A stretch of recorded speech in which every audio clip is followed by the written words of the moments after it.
announcement, and that is Justice Samuel Alito, who is the justice in charge of the Third Circuit. Now, why that's significant is a case brought by Congressman Mike Kelly challenging some of the election irregularities that took place in, or at least have been alleged to take place in Pennsylvania, and that's been pursuant to a lawsuit that he filed.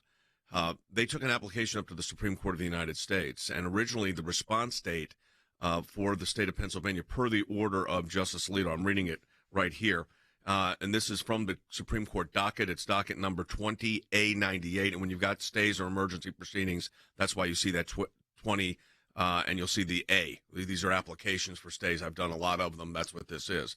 And what it says here is that the response to the application requested by Justice Alito is now due Tuesday, December 8th by 9 a.m., and that was an update from a previous entry which had the date on which the application response was due by the state of Pennsylvania, or Commonwealth of Pennsylvania, was originally on Wednesday. Why is that significant? Because on Tuesday afternoon, what happens is, and it's at noon, the electors are seated. So what Justice Alito is saying is he wants, Andy, an order, or at least a response before anyone is seated, so he can then determine how he's going to deal with this issue, since it's coming out of the circuit he's in charge of. Each justice is given a particular circuit to be in charge of, and he's out of his home state is New Jersey, so that's in the Third Circuit. That's why it's there. But that's why he moved it up. Yes, that's exactly why he moved it up. He wanted to give himself more time before the electors met in order to make a decision as to what he's going to do in the case. And by moving up the response date from the state from Wednesday to Tuesday, and it's significant, Tuesday, December 8th, 9 a.m., that gives him 3 hours between then and when the electors meet at noon on that day to make a decision as to whether or not he may, I don't know, we don't predict what Supreme Court justices will do, but he may grant a stay of the seating of the electors. Yeah, Harry, the interesting aspect of this, the case is captioned Mike Kelly, U.S. Congressman, and then some other individuals versus the Commonwealth of Pennsylvania, General Assembly, and also Thomas Wolf, the governor, and Kathy Bachvar, who, of course, is the Secretary of State for the Commonwealth of Pennsylvania. They have filed an emergency application for a writ of injunction pending the filing and disposition of the certiorari petition. So they are asking for everything, like we got in the Vance case for the president, that everything stays in place, a stay. Let's explain quickly what that stay means, what a stay means. Well, essentially, a stay prevents the parties, in this particular case, the parties associated with the government of Pennsylvania, from moving forward and basically allowing the electors of the state of Pennsylvania to vote in favor of the so-called certified candidate, who in this case would be Joe Biden. I think it is clear on the face that the state of Pennsylvania violated the United States Constitution by essentially changing the rules for electing the electors without the consent of the state legislature, and that is called forth in the United States Constitution. So on its face, there is a plausible claim, but the real issue right now is timing. Yeah, so timing is the key issue. We're going to get into what all of that means. The Pennsylvania Supreme Court said, no, we're not going to deal with this case, that there was not violations, although a couple of the justices expressed some serious concern. Having said that, it is now resting at the Supreme Court of the United States. I want to ask you to do something, though. We're in our Matching Challenge campaign here at the ACLJ. Your support of the ACLJ makes a huge difference, and any amount you donate this month, we get a matching gift for. This is our most important month of the year financially for the American Center for Law and Justice. So if you can go to aclj.org and donate any amount, we appreciate that. It's doubled, aclj.org.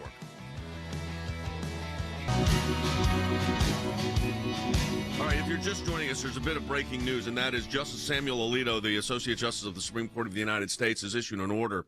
He issued an initial order. A case was brought by Congressman Mike Kelly challenging the election certification issues that revolved around the situation in Pennsylvania where the governor and the Secretary of the Commonwealth extended dates and made various changes without legislative support. And that case was litigated at the Supreme Court of Pennsylvania. They ruled against Congressman Kelly. He took an application for basically an emergency, well, not basically, it's an emergency application for a writ of injunction to stop this, basically the seating of electors while the case is determined. Now, originally the brief was due from the Commonwealth of Pennsylvania on Wednesday, but late last night, Justice Alito issued an order saying, no, I want that brief tomorrow at 9 a.m. That is significant. I'm going to let Andy go over again why that is significant that has been changed. The significance is the fact that originally the brief or the response to the Commonwealth of Pennsylvania would have been due on Wednesday. Wednesday would have been after the date that the electors met, and the slate of electors for the presumptive presidential candidate would have been cast, and then that's the end of it. So what Justice Alito has done is said, okay, look, I want a response to the petition that Congressman Kelly filed from the Commonwealth of Pennsylvania, not on Wednesday, and not after the electors have met, but before that, well, specifically by 9 a.m. On Tuesday, December 8th, which will give the Supreme Court 3 hours between the time it receives the response, 9 o'clock tomorrow, and 12 o'clock when the electors meet, to make a decision as to whether or not, my view, stay the meeting of the electors and the casting of that slate as the Biden slate. Yeah. Well, here's what it means for Pennsylvania. Now, how does that? Yeah, so to be clear, that's a Pennsylvania. There's other challenges in other states. Harry, the two issues that have been raised in Mike Kelly's case is, number one, do the elections and the elector clauses, the elections clause and the elector clauses of the Constitution permit Pennsylvania to violate its state's constitution's restrictions on its lawmaking power when enacting legislation for the conduct of federal elections. Not a lot of people know the election clauses and the elector clauses, but people are becoming experts in it in the last couple of weeks, that's for sure. But that's the straight question of whether the states can arbitrarily, through not the legislative process, which is what's required, but rather through administrative action of the Secretary of the Commonwealth, change the actual law. Absolutely. So one of the key issues here is that the change in the voting process in the state of Pennsylvania was not enacted via statutory changes through the state legislature. They are the sole body empowered by the United States Constitution to change the rules. Nonetheless, the governor and the Secretary of the State took it upon themselves to say, this is what is best for the citizens of Pennsylvania. There is no legal or factual foundation for such a change. And I think it is clear on its face, speaking as a former law professor, that the governor and the Secretary of State had the authority. They did not have such authority to change the rules. Nonetheless, they did it. Nonetheless, they promised the citizens of Pennsylvania, hey, you can vote in violation effectively of the United States Constitution. And the key question now is whether or not the Supreme Court will claw back the decision by the executive branch. So, Than, let me ask you this. You know Congressman Mike Kelly. He brought this action, along with others, individuals in his state, electors, and I think also citizen voters.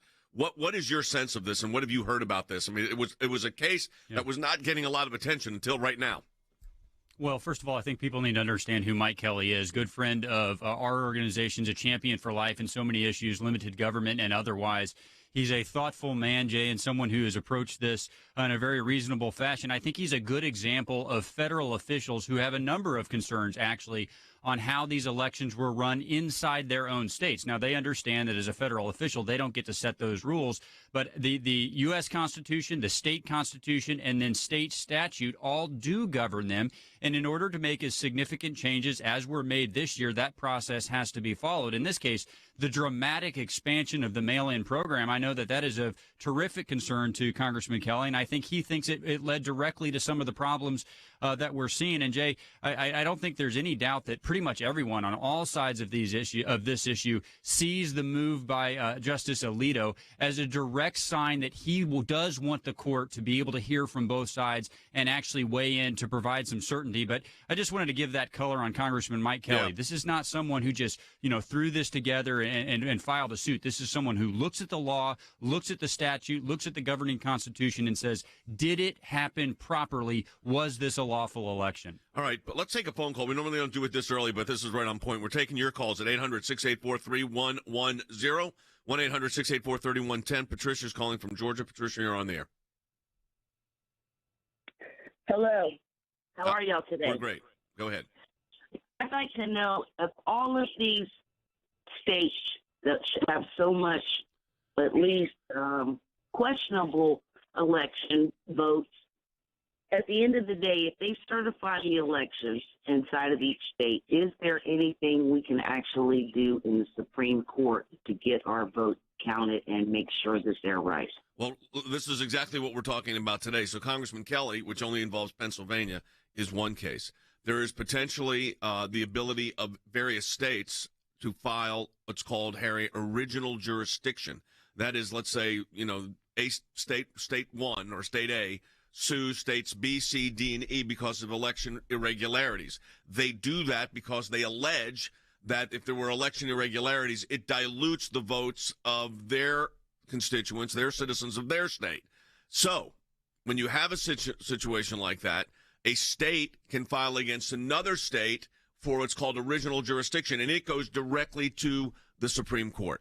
Absolutely. So if there are election irregularities in even one state, arguably that dilutes the votes of citizens and in each and every other state.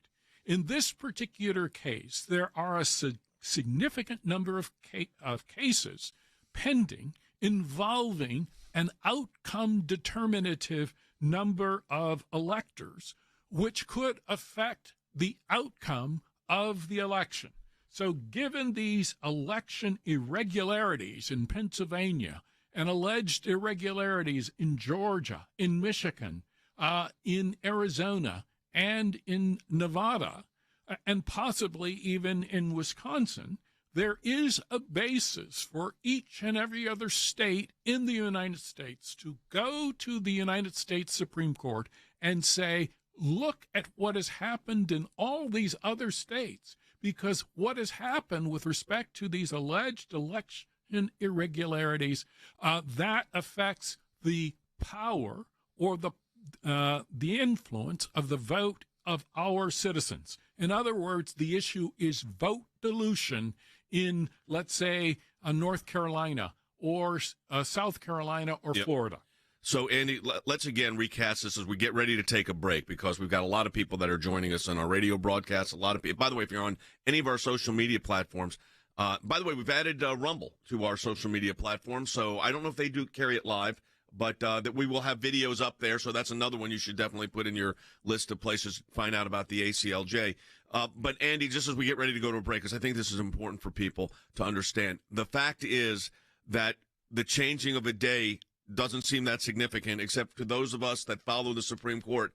This is really significant. It's very significant, because what Justice Alito is saying is that I don't want a response after the electors have met and the slate of electors has been seated. I want to hear from the state of Pennsylvania in response to the petition that Congressman Kelly, and I'm holding it right here, emergency application for writ of injunction, that he has filed. I want the response of the Commonwealth of Pennsylvania, the governor, the Secretary of State, to be filed with the Supreme Court tomorrow morning at 9 o'clock, which gives us, the Supreme Court that is, 3 hours in which to determine whether or not to grant an injunction and to prevent the seating of those Pennsylvania electors. Now, I'm not going to predict what the Supreme Court is going to do. Justice Alito is one of 9 members of the Supreme Court. He is the circuit justice for the Third Circuit, which is why he has the responsibility for doing this. And so that's exactly what he's doing. He is giving the court time in order to determine whether or not to act and to intervene in the seating of these electors from Pennsylvania, only from Pennsylvania. I want to follow up on this, so I'll tell you what we're going to do. During the radio, you've got commercial breaks, but we'll recap some of this for you when you come back for our radio audience. If you're on Facebook or Periscope, or if you're on YouTube, stay there. Share this with your friends. We're going to give you some more, following up exactly on what Andy was talking about, because I really do think it's that important that we get into this. So stay with us on this as we go into a break. And let me encourage you, there are literally 20,000 or more of you on our social media platforms right now, not including the millions that listen by radio. Share it with your friends right now and get more people involved in this conversation. Also, support the work of the ACLJ at aclj.org. All right, so Facebook and Periscope, you're staying with us. We want to encourage you right now to share this with your friends. I want to go follow up on what Andy just said, and that is, I don't want to read tea leaves here. I'm just telling you, as someone that's been before the Supreme Court for going on they said 5 decades the other day, but it was late in the fourth. Close. 4 decades, for sure. But I guess I had a case in the 80s, the 90s, the 2000s, 2010, and then 2020. So technically, but not 50 years, but 40 for sure. So 4 or 5 decades before the court. These changes that you're seeing, we want the brief in early, Harry, or earlier, is saying because it's the issue of the seating of the electors. That's the only reason they would say we need it at 9 a.m. on Tuesday, not at 3 p.m. on Tuesday, or not close of business on Tuesday when they originally had it for Wednesday. Absolutely. So I think the Supreme Court, at least in the person of Justice Alito, recognizes the urgency of a decision. I also think that putting the issue of timing aside, let's say this case could proceed over the next 2 or 3 months, I think there's a high probability that the Supreme Court would rule in favor of Congressman Kelly's petition. But I think one of the key issues here is timing, and essentially what the Supreme Court has said is we are going to give ourselves a few more hours in which to render a decision. We're literally talking about a few more hours. I want people to understand that. We are literally talking about a few more hours, and that is significant. What is the sense in Washington right now, and even over the weekend, on how this is playing out? I don't even think you have to read the tea leaves. The Supreme Court wants to hear from the state on this, Jay, and that's good. A more robust hearing is a good thing.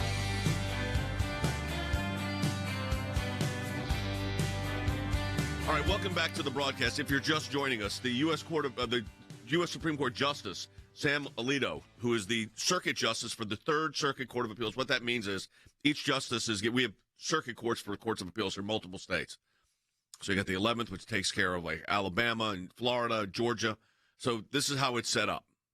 In this particular situation, Justice Alito, each justice of the Supreme Court is assigned a circuit to be the supervising judge, the circuit justice. He is the circuit justice of the Third Circuit. What that means is something coming out of New Jersey, Pennsylvania, Delaware, that goes to Justice Alito if it's coming out on an emergency basis. Congressman Mike Kelly filed a lawsuit with challenging the changes that were made by the Commonwealth Secretary to the election laws of the Commonwealth of Pennsylvania. He lost at the Supreme Court of Pennsylvania. He then took an emergency application for writ of injunction pending the file and disposition of a petition for certiorari. In his brief, he said the power delegated to the Pennsylvania General Assembly by the U.S. Constitution to determine the manner of holding federal elections and selecting presidential electors is constrained by restrictions imposed by the Pennsylvania Constitution. And then it lays out those arguments. Those were modified. Now, the Supreme Court of Pennsylvania said that was okay. Went to the Supreme Court of the United States. It was filed. I'm holding the docket sheet. To be clear, this is the Supreme Court's docket sheet. So this is from their website. An application was filed on December 3rd. The application number is 20A98. It's an application for injunctive relief of the seating of the electors. A response to the application was requested by Justice Alito originally for Wednesday. It was moved to Tuesday, December 8th, and has to be in by 9 a.m. Why is that significant? Because at 12 o'clock Eastern Daylight Time, Eastern Standard Time. The electors for all of the states are seated. So at 12 noon Eastern, all of the electors are seated. Justice Alito says he wants a response from the Commonwealth of Pennsylvania by 9 a.m. Andy, lay out again what that means. That means he wants to give the Supreme Court about 3 hours to determine whether or not to grant the injunctive relief that Congressman Kelly asked for in his case in Pennsylvania, and to determine whether or not in that 3-hour period the Supreme Court is going to basically enjoin, prevent, stop the seating of the Pennsylvania electors. That's exactly what he's trying to do. If he had waited till Wednesday, it would have been too late because they would have been seated at noon or shortly thereafter on Tuesday. So he is simply giving the court 3 hours more to make a determination as to whether or not there is a basis for an injunction to be issued to prevent the Pennsylvania electors from being seated because of all the reasons that he stated in a very well, let me just say, application for writ of injunction that was filed on December the 3rd, Jay. Very interesting comment coming in from Tina on Facebook. She says, what if the state, this is the Commonwealth here, Pennsylvania, which is still a state, doesn't meet the deadline in Justice Alito's order, Harry? They will, by the way. Oh, yeah, they will. Well, I would hope. I think that move would be against their own interest. My own intuition would be that then the court would actually enjoin the seating of the electors. But it's also very, very important, Jay, to go back to the original decision of the Pennsylvania Commonwealth Court, which issued an opinion on November the 25th, right, preliminarily enjoining the respondent, that is the state and the executive branch, from taking further steps to certify the results of the November the 3rd, 2020 election.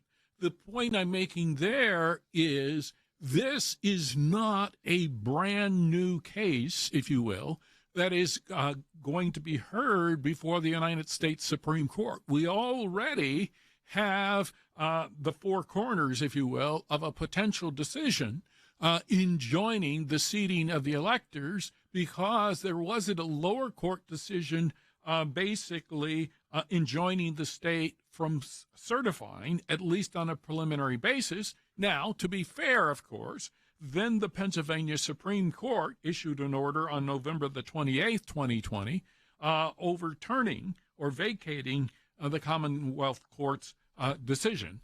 But I think there's enough evidence on the record, including the record from the United States Constitution, which could provide the basis for the Supreme Court for enjoining the seating of the Pennsylvania electors. Yeah, so I tend to think that's Harry's analysis is completely correct. Now, this is the dynamic here.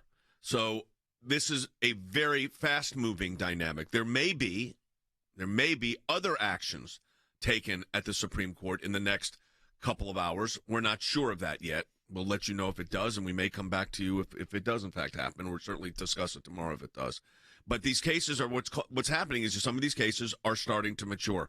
But again, for those of you who do not know Congressman Mike Kelly, who's been a friend of the ACLJ's for a long time, he signed a lot of our briefs to the Supreme Court of the United States. Then let's talk about him. This guy's been a champion for life.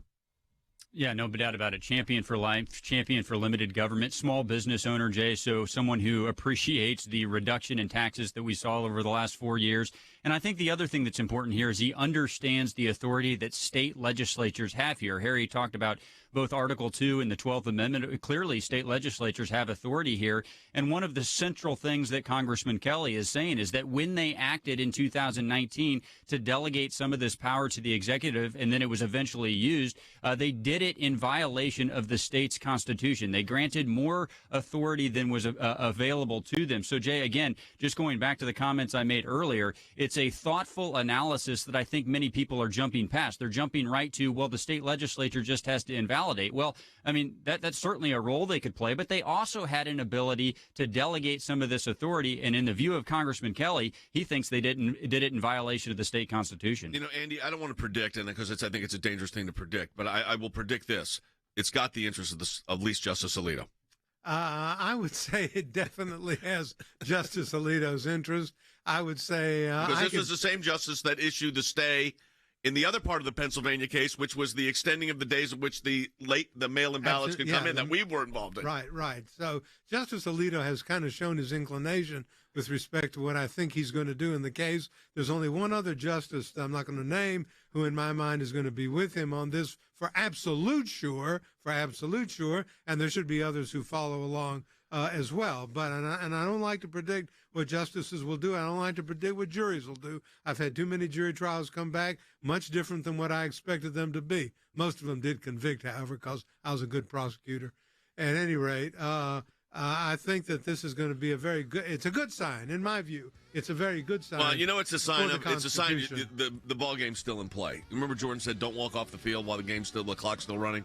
Don't walk off the field while the clock's still running. That's what it means. All right, we're out of time for the first half hour, but we are here for another half hour. If you don't get this broadcast for a full hour, which you should, but if you don't, you can get it easy. Go over to Facebook. Go over to YouTube. Go over to Periscope. Go over to aclj.org.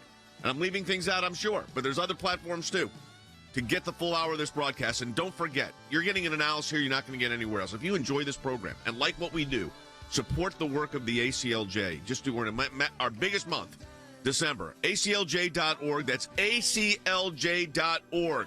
If you're on Facebook, Periscope, or the website, share it with your friends right now.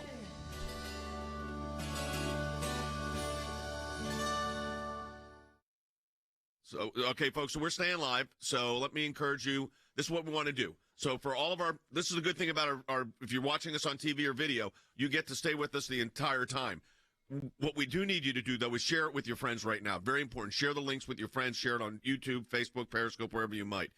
Harry, I've got this question, and that is, I don't want to project what could happen here, but I will say this, and I think this is important for people to understand. The reality is that we know that there is, obviously by moving the date up, they're cognizant of the seating of the electors. Absolutely. And it does send a signal, an important signal to each and every state in the United States. When and if state executive authorities change the rules with respect to an election shortly before an election without getting the okay from the legislators, that does. Live from Washington, D.C., Jay Sekulow Live. And now, Chief Counsel for the American Center for Law and Justice, Jay Sekulow. All right, if you're just joining us, let me tell you what's happened. Late last night, Justice Samuel Alito issued an order in the Congressman Mike Kelly's case against the Commonwealth of Pennsylvania. That was on the changing of the mail-in ballot issues. He had initially gotten a TRO at the trial court that was ultimately overturned at the Supreme Court of Pennsylvania. Congressman Kelly then took it to the Supreme Court of the United States. The filing was on, and I'm reading directly from the docket sheet of the Supreme Court of the United States, was filed, the application for emergency injunctive relief, which is to stop the seating of the electors, was filed on December 3rd. An order was issued initially, and that order provided that the response was going to be due Wednesday, 2 days from now. Last night, there was a change. Justice Alito issued another order saying the response to the application is now due Tuesday, December 8th by 9 a.m. That's because the electors are seated on December 8th at noon. So it gives the Supreme Court 3 hours to evaluate this. You cannot predict what that means in the case. That would not be fair. But it does say, Harry, we talked about this during the break. Let's talk about it again for our full audience. And by the way, if you're on Facebook, Periscope, YouTube, wherever you're listening, share this with your friends. You're getting an analysis here you're not going to get anyplace else. We live these cases. I mean, we know them better than anybody. But obviously, Justice Alito wants the full breadth of response so they can then make a decision what he's going to do. Absolutely. So I think Representative Mike Kelly has filed a lawsuit. And if you look at the four corners of that lawsuit basically, based on Justice Alito's decision, does include sufficient elements for bringing a cause of action, number one. Number two, for enjoining the state from seating its electors.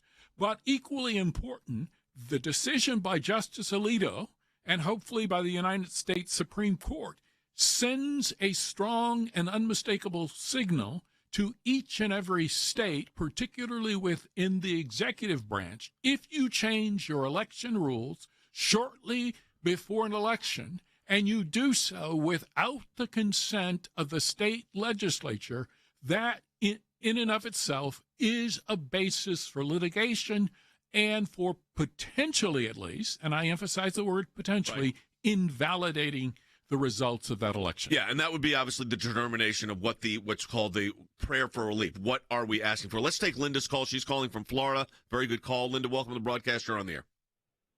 Hi.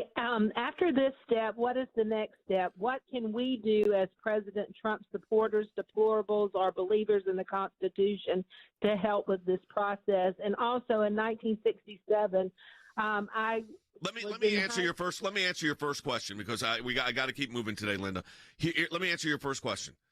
What can you do? It's being done. So Congressman Kelly's brought cases. Others on our teams have brought cases. We brought applications and cases. So what's going to happen is, what's the next step after this is Justice Alito will get the brief, Sandy. He then will make a determine whether he will issue a stay on his own, which he has the authority to do, Right.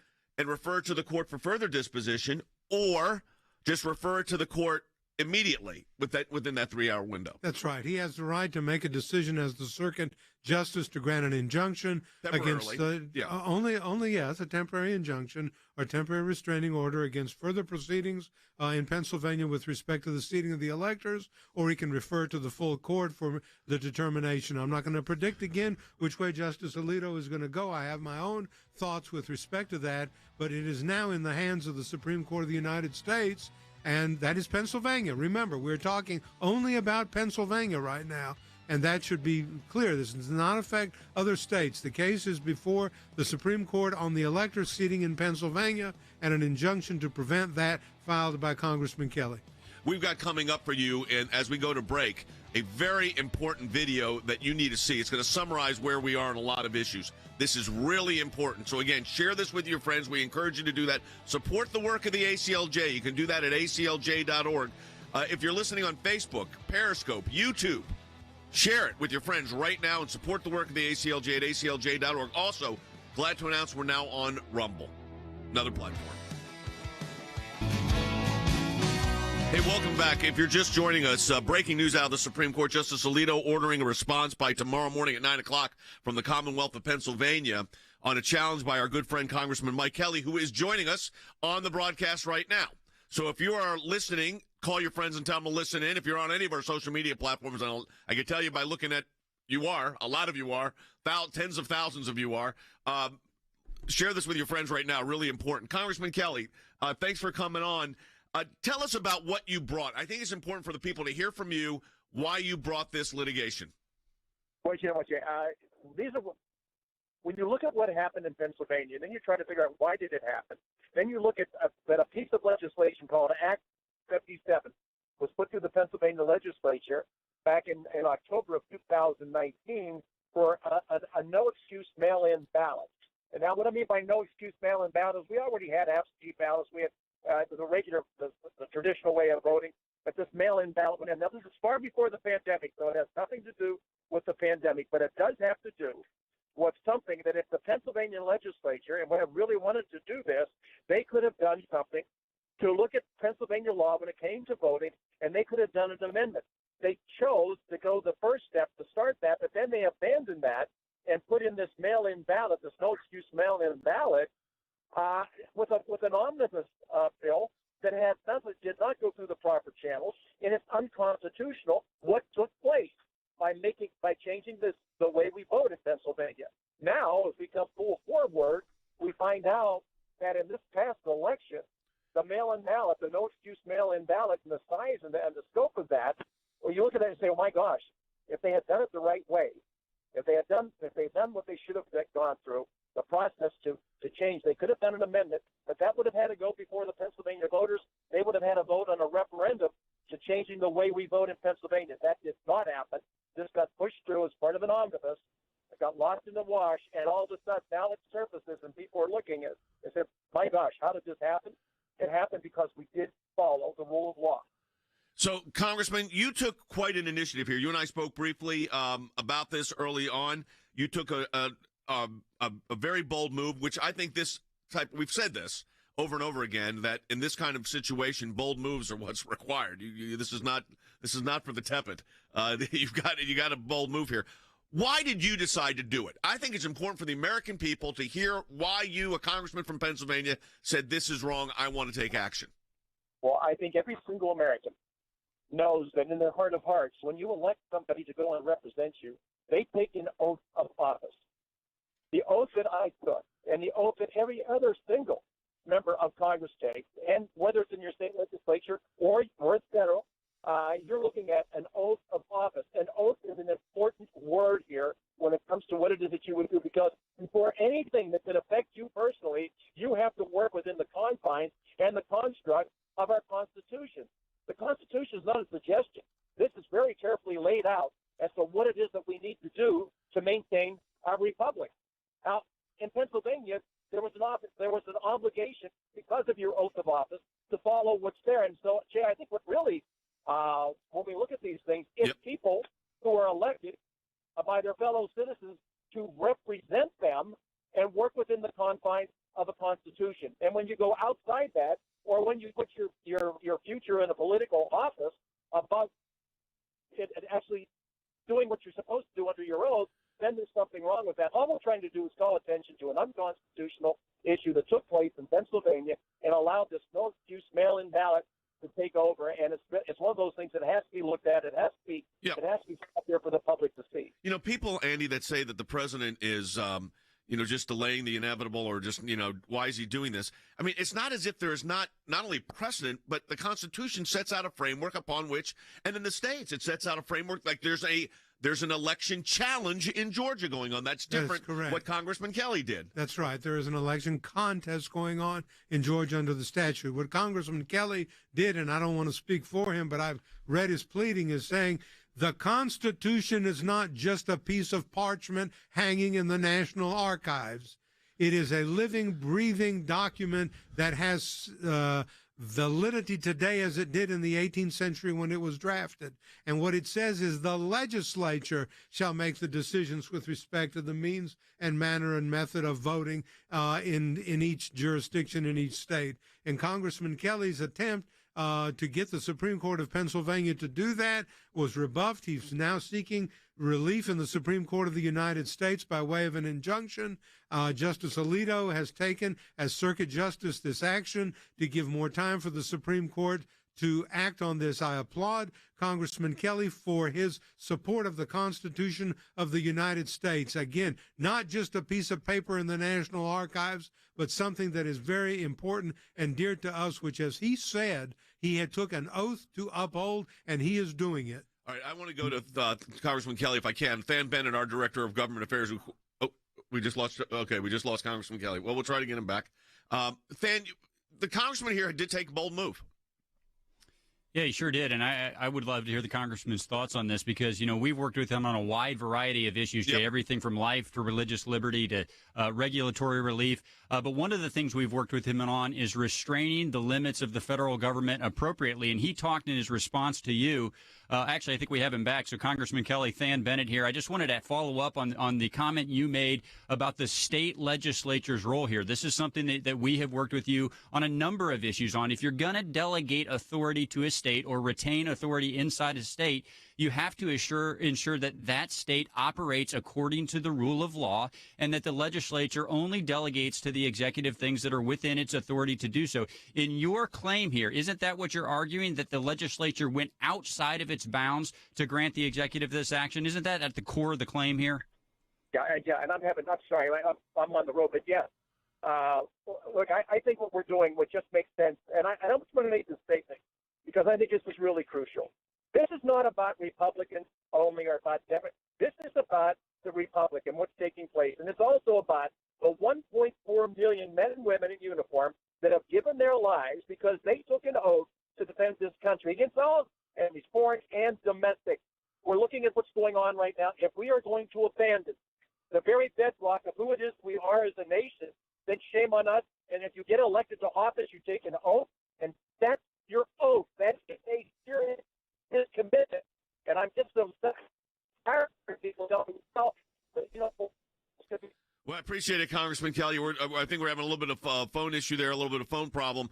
But I appreciate what you've done. I appreciate the stand you're taking, and now we're going to see what the Supreme Court does. I want to say this. Our production team's telling me this. Logan just asked me to mention this. We are having a phenomenal response right now on our social media platforms, but especially YouTube.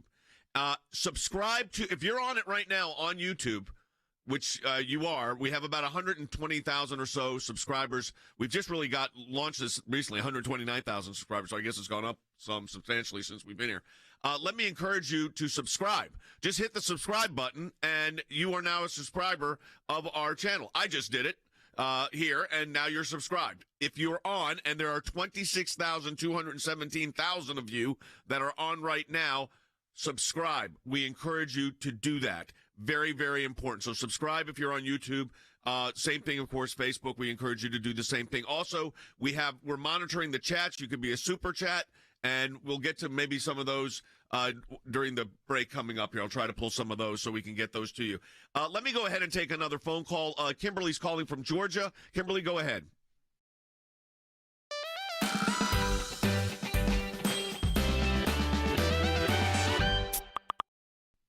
Hello. Thank you for taking my call. If Justice Alito issues a stay of Pennsylvania seating their electors, what is to keep Michigan and Georgia, which is my home state, from seating theirs, and can it be remedied? So what would I think happen if there is a positive outcome, at least a temporary reprieve, so to speak, in Pennsylvania? I think other litigation would move. This has to happen in hours. Would move quickly to these courts. You could start moving cases quickly. There is a case in Georgia, for instance, so maybe that case becomes a quick move. There are cases in these other states, and then there could be direct actions taken by the states as well, Andy. Georgia's got some litigation you've reviewed that you're comfortable with. That's right. There is the litigation in Georgia contesting the election brought in the Superior Court of Fulton County, waiting for a judge to be assigned to that case to hear the relief. There is actions taken in other jurisdictions challenging what has happened. The Supreme Court of the United States not seating these electors or temporarily enjoining them may send a signal out as to what the Supreme Court ultimately may do if these cases go before it. So it's a very important decision that's going to come out tomorrow, and I think it'll be before noon.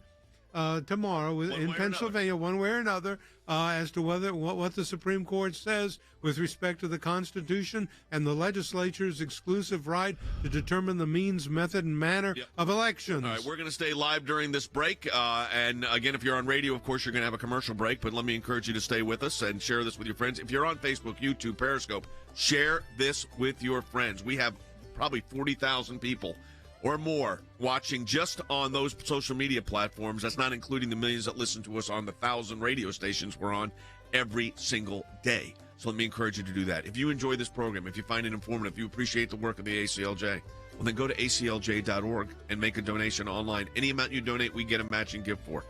I encourage you to do that. And don't leave during this break. I've got some other news I want to give you on another matter, another case that may well be on its way to the Supreme Court of the United States. So there is a lot ahead. All right, so Facebook and YouTube, and if you're on aclj.org or Periscope, let me encourage you to do something right now. It's very important that you share this with your friends. If you are on these social media platforms, subscribe to our channels. That's on Facebook, the same on YouTube. Subscribe. Very important that you subscribe and become part of our team that way, and you'll be notified because we may be giving alerts throughout the days here. It may be quick, maybe come on for 5 minutes and say this is what's happened here, or here's what's happened here, because the news is changing so quickly. But there's a Sharon on YouTube, Super Chat. You got a fan here, Harry. She said, this is for Harry Hutchinson. Thank you for being clear and making the law easy to understand. Your dedication and knowledge is amazing. Having said that, and I do think it's amazing, and I don't want to make a prediction, the one thing I think we can safely say is these cases are getting attention from the court. Absolutely, and they should. And one of the arguments that I made much earlier in this entire process was that there was indeed a clear and unmistakable factual and legal basis for these cases moving forward. And I think the United States Supreme Court, irrespective of the decision that they reach in the Pennsylvania case filed by Mike Kelly, they are essentially substantiating the arguments that we have been making consistently, that this is an irregular election process raising many fundamental questions, and some of those questions are fundamentally constitutional in nature. There are other issues which can be best solved in the long term, of course, by state legislatures in terms of election integrity and election security. I was just about to ask our producer, are we really going into the last segment of the broadcast? My goodness. Has this one flown by? Hey, Periscope and Facebook, there may be some other breaking news later today. All right, welcome back to the broadcast, everybody. We're going to take your calls, but let me encourage you, if you are on any of our social media platforms right now, subscribe to our channels. We've got close to almost 29,000 people. We may hit 30,000 before it's over on our YouTube channel right now, and I think 14 or 15,000 on Facebook, and I'm sure plenty watching on our other social media platforms, Periscope and ACLJ.org. Very important. Subscribe to those channels. There may be additional cases coming to the Supreme Court in the hours. I'm talking about in the hours ahead. I will keep you posted on that. Let's get some calls, and let's go to Pete, who's calling from Illinois. Pete, go ahead. Hey, Jay, how are you? Good. Hey, quick question for you. The executive order that President Trump put in place for sanctions in the event of foreign interference in the U.S. election, is that just how then the VP brings it to the Congress, or is that just totally different? No, this is not, there's not a. I don't see right now a scenario where the election is. I mean, it could be decided by Congress, but that executive order doesn't have anything to do with that. That's just foreign election interference. So that doesn't really apply here. Andy, I was going to ask you this. We're looking at the timing of all of this, and this is stuff taking place not in days and days and days, but in a couple of days and in hours. Yeah, it's literally hours, minutes even. I mean, decisions can be made that are going to affect the outcome of the United States government for the next 4 years, that are going to be made by the Supreme Court of the United States and by other states and jurisdictions, considering the various cases that have been filed, literally in matters of hours. I mean, think about it. Right now, it's almost 1 o'clock Eastern. Yep. If your area is live and you're listening to this, and think about it, the Supreme Court has said on Tuesday, December 8 at 9 o'clock, I want to hear from Pennsylvania. That means electors are going to meet at 12 o'clock. My prediction is there's going to be something from the Supreme Court before then. Yeah, an order. I don't know what it's going to say, but let me tell you something. We are getting a phenomenal response right now on our media platforms because of this broadcast. We got Sergio listening from Paraguay, who's sending his regards to the president. But let me tell you what it reminds me. He said, let's keep up the fight because this is good for the world. But let me say this, though. When you subscribe to our channel, which we're encouraging you to do right now, subscribe to the ACLJ's YouTube channel or Facebook. But on YouTube, also hit the bell next door, next to the subscribe button, because what that does is give you a notification when, in fact, we're on. So not only subscribe, and everybody that's listening right now should subscribe, but hit that notification button as well. Let's go to Doug, who's calling from Wisconsin on line 4. Doug. Hey, thanks for taking my call. Is Wisconsin a state that's doing something similar as Mike Kelly, and also is Georgia doing something? Yeah, so there's litigation in Wisconsin that's going on right now, and there is litigation in Georgia going on right now. So those states are still what I would call outcome determinative. Yes, there is litigation in Georgia. A suit was filed down there contesting the election in the Superior Court of Fulton County in the state court system. It's going to be assigned to a judge probably today, and then there will probably be an emergency hearing for the relief that is being sought down there. So these cases are taking place all over the country very fast, Jay. Yeah. They're moving very quickly. The Supreme Court of the United States is moving very quickly. Various jurisdictions are, because the time is running out.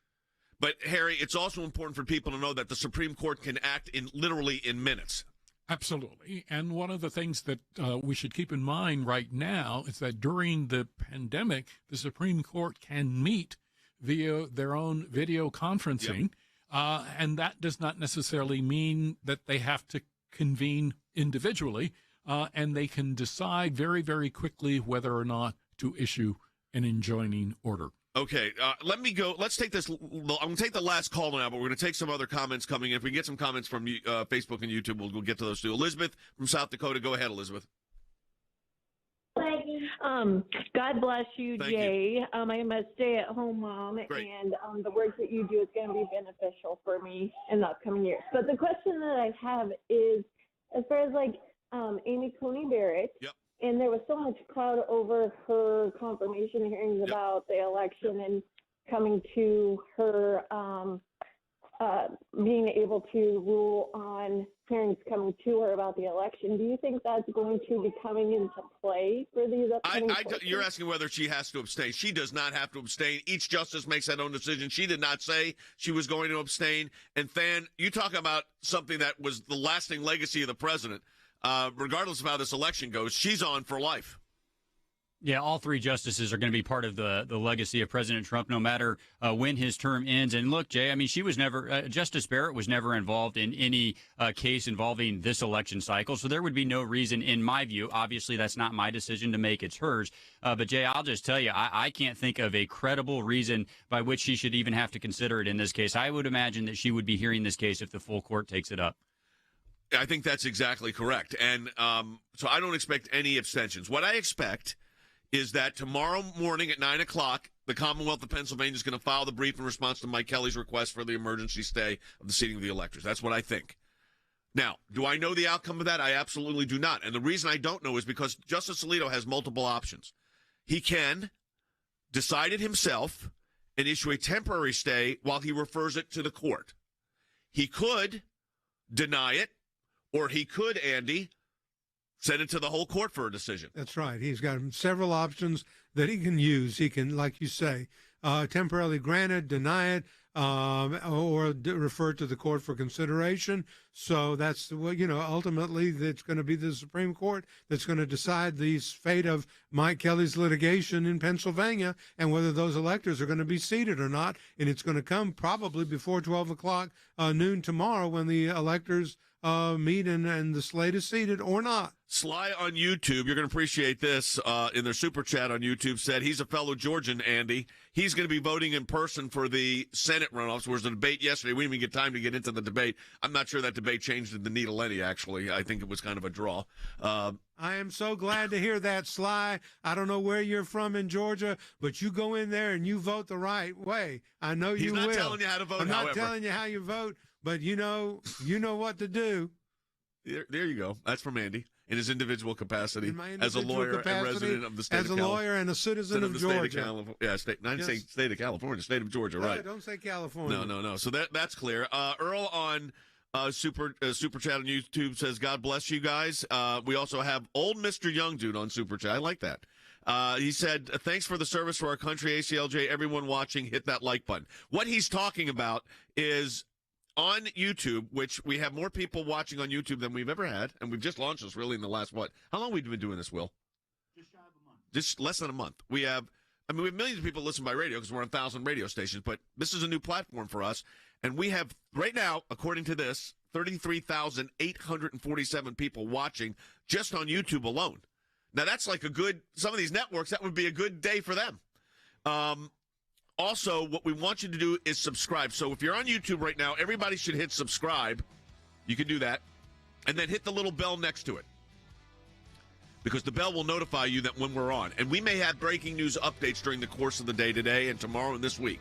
So subscribe, hit it on YouTube, and hit the bell. Same thing on ACLJ. If you're watching now on our Facebook page, we encourage you to do that. Hey, folks, we're in the first week of our matching challenge. Your support of the ACLJ, and it was incredible in November. I must say thank you from all of us. Your support makes a huge difference. Go to aclj.org right now, aclj.org. Any amount you double, we get a match.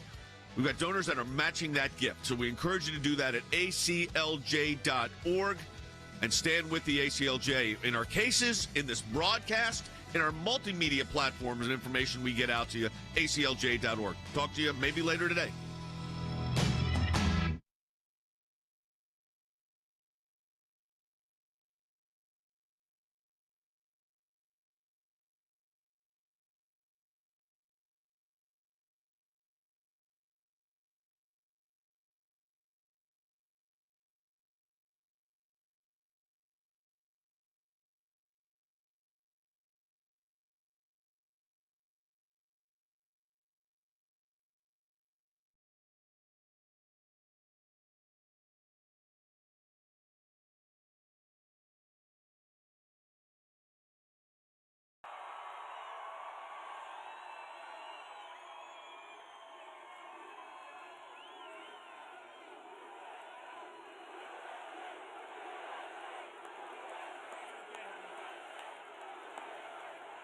It is wonderful to be here with you tonight.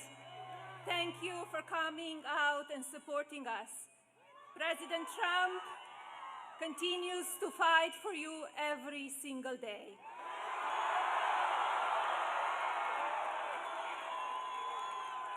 Do not let your voices be silenced. We must keep our seats in the Senate. It is more important than ever that you exercise your right as an American citizen and vote. Under my husband's leadership, our borders are safer. Global terrorists have been destroyed and historic peace deals in the Middle East have been made. Our nation is respected again, and our allies are now doing their fair share globally. President Trump has brought jobs back to the American people, and opportunities for women have expanded in our workforce. Our economy has soared, and unemployment has shrunk. When a global pandemic hit the United States last January, my husband put the American people first. And now, under this administration, and because of our amazing medical capabilities and resources, we are closer than ever to vaccinate that will save millions of lives. Let your voices be heard, Georgia. Get out and vote for Senator Loeffler and Senator Perdue. Thank you, and God bless you and your families. It is now my pleasure to welcome the President of the United States, Donald J. Trump.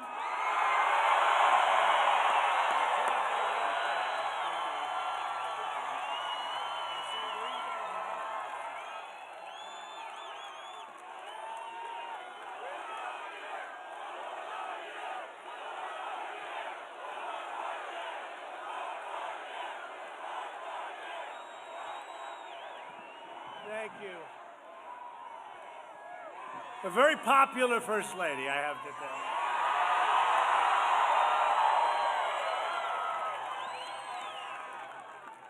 Thank you very much, and thank you, Melania.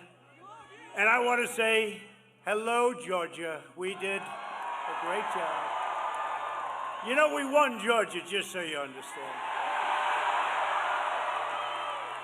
And we won Florida. And we won a lot of places. Thank you. Thank you. Thank you very much. Thank you. Thank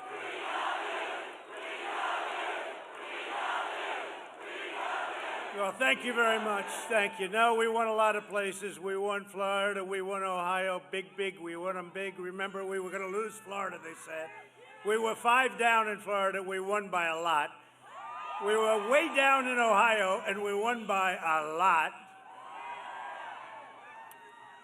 I think they say that if you win Florida and if you win Ohio in history, you've never lost an election. This has got to be a first time.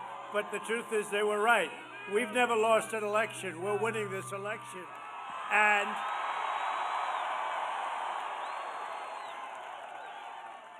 I will say we're fighting very hard for this state. When you look at all of the corruption and all of the problems having to do with this election, all I can do is campaign, and then I wait for the numbers.